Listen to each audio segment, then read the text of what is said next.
Ulala. Diba?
So basically tapos na yan mga dre, no? Ibabalik ko na lang yung mga tornilyo, yung drum, tsaka yung pinto. Pagkatapos testingin natin. Okay? Ito iniwasan kong hawakan to mga dre, no? Itong heating element na to. Kasi pag nahawakan mo yan nang wala kang gloves, matatransfer yung oil ng kamay mo dyan. Pwedeng mas maging madali yung yung lifespan niya mga dre, no? Pwedeng mas madali siyang ma-burn out. Kaya iwasang hawakan niya pag magpapalit kayo niyan mga dre, no? Itong connection na to, kumbaga kumbaga reversible naman yan mga dre, no? Walang polarity yan. Pwedeng polar rito sa ilalim, blue sa ibabaw, pwedeng magpalit-palit. Tapos ito hindi ko naman ginalaw yung mga ibang fuses na yan mga dre, no? Kaya yan, basically tapos na tayo. Balik na lang yung tornilyo. Okay mga dre, pakita ko na lang sa inyo mamaya pagte-testing na kung gumana ba yung ginawa natin.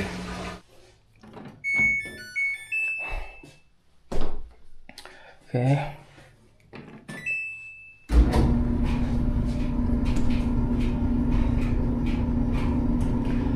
Patakbuhin natin konti para malaman natin kung umiinit ba yung niya mga dre, yung ating heating element. Dahil kung hindi, bakla suli. Bobo. Let's see.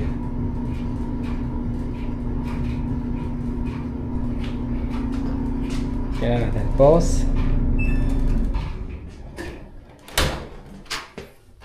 Oh yeah, I can feel the heat. Oh yeah. Ang galing mga dre. Ramdam na ramdam ko rito yung init. Boom, panis.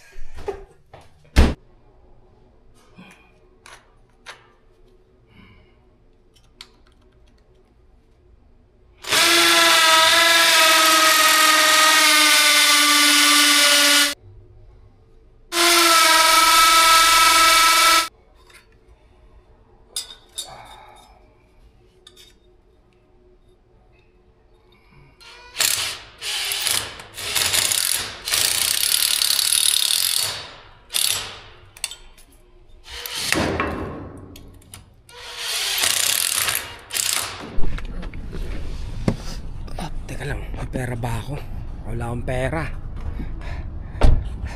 Home Depot mga dre. Dahil wala akong tamang screw para sa tamang trabaho.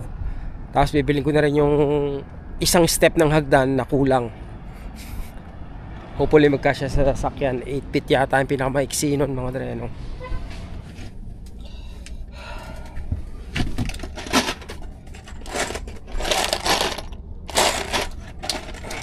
Nakabili na ako ng dalawang klase ng screw. Ang problema ko wala yung kahoy, yung sukat ng kahoy na gusto kong bilhin mga dre, no, na kailangan ko.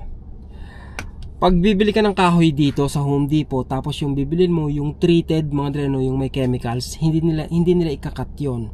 Kaya kung napapansin nyo, pag bumibili ako dito ng mga treated na kahoy, may dala ako sa sarili kong pamutol, kaya pinuputol ko pagdating sa labas. Nagkataon wala yung size na hinahanap ko, merong mahaba kaya lang hindi naman nila puputulin, so hindi magkakasya sa sasakyan. Kaya hindi ko nabili yung kahoy.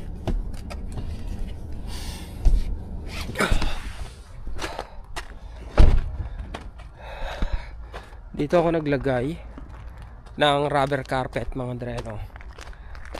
Nahirapan akong buksan yung garahe nila kahapon, tapos nasabi ng amo ko na medyo mahirap nga raw anuhin yung garahe, mahirap yung parang yung keypad may problema, ganun. So ang ginawa ko ngayon, papalitan ko muna ng battery kasi baka battery lang yung problema, at madali lang naman daw to napalitan ng battery.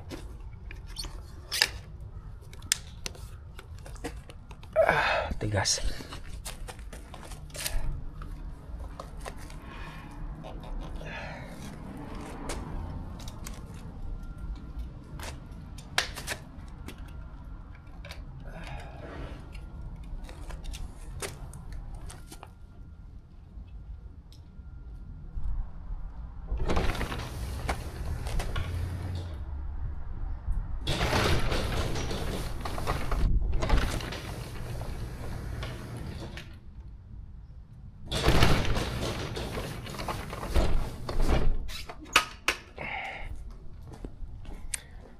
Ang style pala, pag nagbi-blink na siya, tsaka mo lang i-enter yung pin mo, tsaka siya papasok.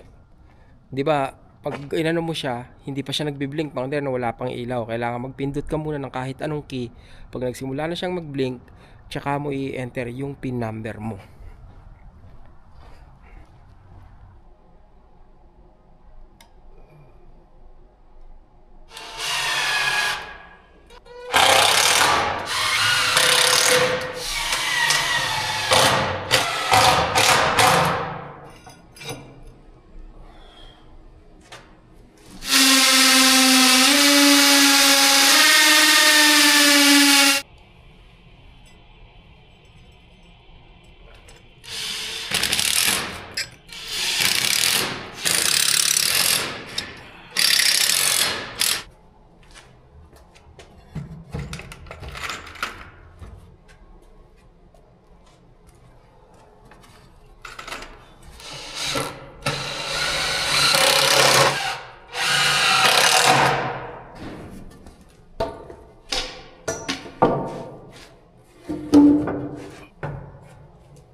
Daming dahon, 'di ba?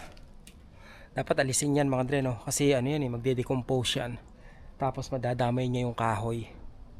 Kaya dapat linisin siya. So lilinisin ko na siya.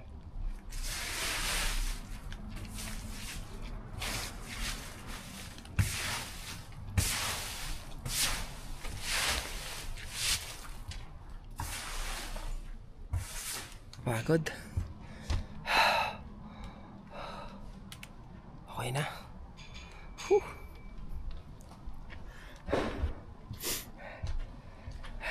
Babalik pa pala ako dun sa may downtown, mga dre, no? Yung yung pinuntahan ko nung nakaraan, kasi papalitan ko yung kanyang baseboard sa loob ng CR, kasi yung baseboard niya ron ay kahoy. So papalitan ko yon ng composite. Ang ginawa ko naman ngayon is nag-ano ako sa kanya, nag-text ako sa kanya, nanghihingi ako ng pambili ng materyales, dahil nga nung huling nag-usap kami, parang busy siya masyado. So manghuhula ako kung kailan siya available, mga dre, no? Hindi sigurado kung available siya even weekends. Sabi niya weekdays pwede siya, hindi naman ako pwede. Ngayon ang iniisip ko, kung mag-aabono ako, then matitenga yung pera ko dun sa materyales, dahil hindi ko alam kung kailangan ko siya matatagpuan, mga dre, no? So kung gusto niya, mag-send siya sa akin ng pera. Kung ayaw niya, okay lang, 'di ba? Walang problema sa akin. Pero hindi ako mag-aabono pag ganong trabaho.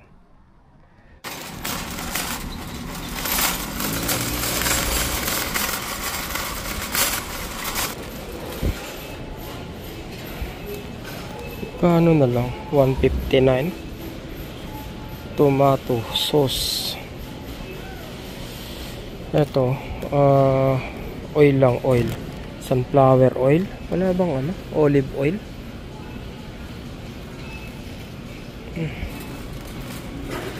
Daming foods, mga dre. Na-miss ko magpunta rito. Mahigit 1 taon na ako hindi nagpupunta rito. Hindi, mga ilang buwan na rin, mga dre, no? Nung huling nagpunta ako rito. Buwan o mahigit weeks na, mga dre. Weeks. Madaming week. Nakakamiss mag-grocery.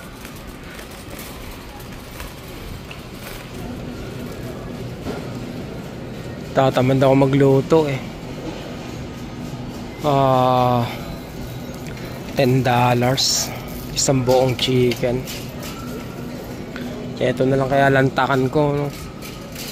Ano bang masarap, barbecue o Portuguese? Meron yung Portuguese, walang Portuguese.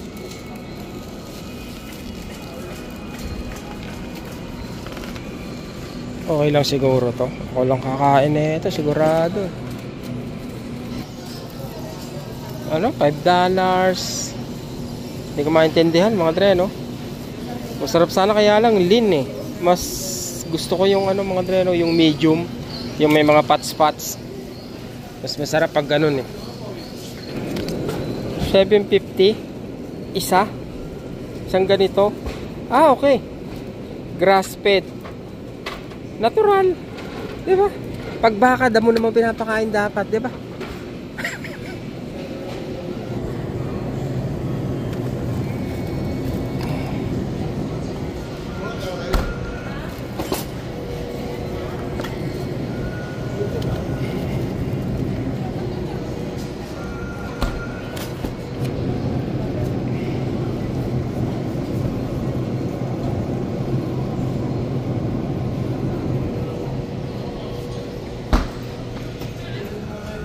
Anong nangyari? Ito mahal ng tubig. 7?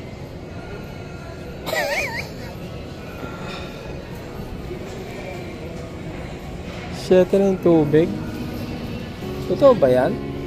Ano, naloko ako ah. Plastic na yun. Nagulat ako. $67 na yan, mga dre, no? Grabe. Walang maulam, kumukuha ng isang nakapapa. Pagdating ng 21 days, bakit hindi raw makalat? Siyempre, pinapalitan ng bago. What's the rush?